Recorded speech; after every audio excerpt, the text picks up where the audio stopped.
Salut, moi c'est Mathieu Mauss, CPA, CMA. Je suis comptable de plusieurs collectifs et artistes à Montréal et je viens vous parler de comment finalement se lancer dans un travail d'entrepreneur artistique.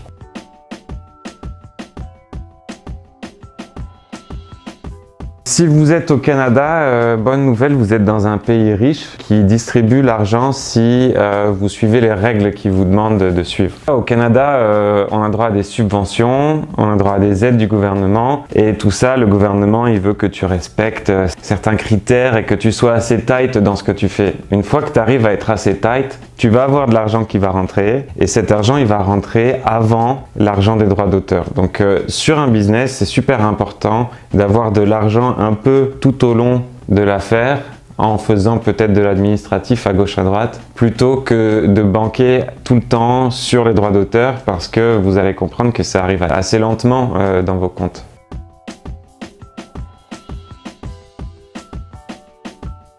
Ils font pas tout le travail pour toi. Si toi, tu as un dossier comptable qui est propre, tu as un portfolio qui est propre, tu vas voir un grant writer et tu lui dis « Tiens, cette subvention-là me plaît », ben, il va réussir à te sortir quelque chose en 2 semaines et à t'envoyer cette demande de subvention-là. Et il y a beaucoup de chances que ça marche parce que c'est des gens qui connaissent le système. En général, ils prennent un pourcentage de l'argent que tu vas demander. C'est un frais administratif, ça rentre dans les budgets de ta subvention. Donc, tu vas payer la personne avec l'argent que tu vas recevoir. Un pourcentage sur l'argent que tu as demandé ou sur l'argent que tu reçois effectivement?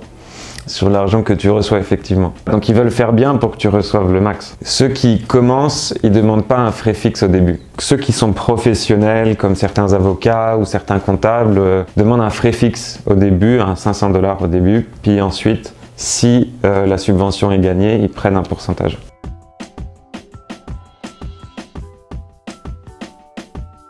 L'erreur qu'ils font le plus souvent, c'est de ne pas assez dépenser pour leur business. Des fois, il y a des artistes qui font pas mal d'argent, parfois un peu vite, et ils le dépensent, mais pas dans une optique business. Ce qu'il faut voir quand tu fais de l'argent, c'est que tu peux t'acheter un full studio, super équipé. Le gouvernement va te dire, bon, bah, tu payes pas d'impôt sur ces montants-là. Mais si tu t'achètes une voiture, des SAP, des restos, des Uber Eats tout le temps, le gouvernement, il dit non, mais ça compte pas dans ton business. On va te taxer là-dessus. Après, il y a 2-3 tricks. Si vous portez les vêtements dans un clip, c'est une dépense d'entreprise à 100%. Si toi, tu as de l'argent dans ton business et que tu t'achètes que des vêtements pour traîner chez toi, le gouvernement va dire « Yo, ça marche pas, c'est 50%, on te laisse prendre 50% comme dépense. » Mais si tu es dans des clips, dans des vidéos avec ces vêtements-là, bah là, c'est un frais de représentation et c'est une dépense à 100%. Tu vois. Il y a une limite à ce montant-là par rapport aux vêtements et tout ça, par rapport au revenu que tu as fait. Ça ne peut pas dépasser plus de 20% de ton revenu total. Tu peux demander le vêtement à 100%, mais si c'est que des vêtements pour aller sur scène, toutes tes dépenses, ça ne marche pas non plus.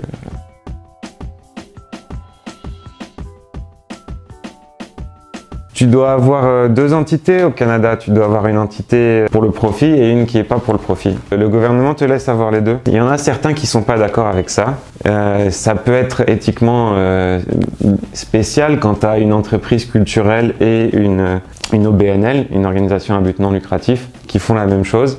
Mais en réalité, c'est 2 axes d'une même pièce. Quand tu es en culture, tu as une partie qui est tu cherches à te faire de l'argent et tu as une partie où tu cherches à partager finalement. Le gouvernement te laisse faire ça et puis ça te permet un peu de pouvoir avoir des subventions sur des projets qui rapportent peut-être pas beaucoup d'argent mais permettent au moins d'avoir de l'activité pour qu'ensuite il y ait des projets où tu fasses de l'argent grâce à ton business, quoi. C'est un milieu qui est flou, il y a pas mal de boîtes qui s'organisent comme ça. Je l'ai rarement vu en vidéo en ligne, ce genre d'infos là. Quand tu es dans le milieu, tu sais que les plus gros font ça, quoi.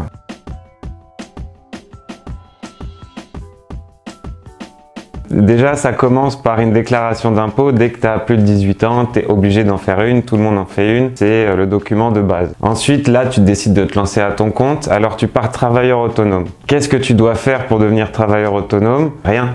Tu peux y aller, tu factures des gens, tu mets ton nom sur la facture, tu dis que tu as rendu ce service et tu y vas direct. Le seul document administratif que tu dois rajouter, c'est une annexe à ta déclaration d'impôt. C'est un 13 pages où tu remplis des infos sur ton business, combien tu as rapporté, combien tu as dépensé, et basta, à la fin de l'année. Ensuite, tu arrives, tu en as marre que ce soit ton nom, prénom qui soit inscrit sur ta facture. Tu décides de t'inscrire au registraire des entreprises. Ça te demande 3 pages. Tu déposes ton blaze, il te donne un numéro d'entreprise du Québec. Voilà, et comme ça, tu as ton nom d'entreprise. Et puis la dernière étape, au moment où tu commences à faire trop d'argent et que tu payes trop d'impôts, c'est l'incorporation. Et là, sur l'incorporation, c'est plus un 10 pages ou un 5 pages par mois, c'est un document qui est une nouvelle déclaration d'impôt pour ton entreprise qui prend à la fin de l'année quand même pas mal de temps. Et il faut se prévoir aussi des dépenses et du temps par rapport à ça.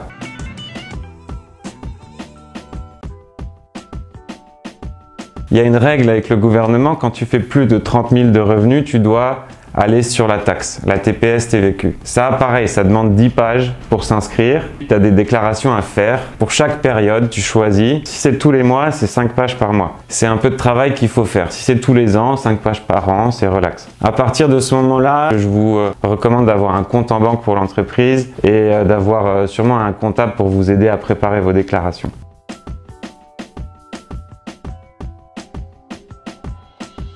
Comme la TPS TVQ, ça commence par s'inscrire. Un 10 pages, nom, prénom, j'aimerais avoir un employé, basta. Ensuite viennent des déclarations que vous devez faire chaque mois et aussi à la fin de l'année. Et là, il faut que ce soit tight et juste parce que là, le gouvernement, il te regarde, il compare tes chiffres et il veut que ce soit tight. Tout le monde prend un logiciel à ce niveau-là pour faire les salaires, comme ça, il s'assure que tout soit fait. C'est un petit coût extra, mais ça vaut le coup à la fin de l'année, quoi.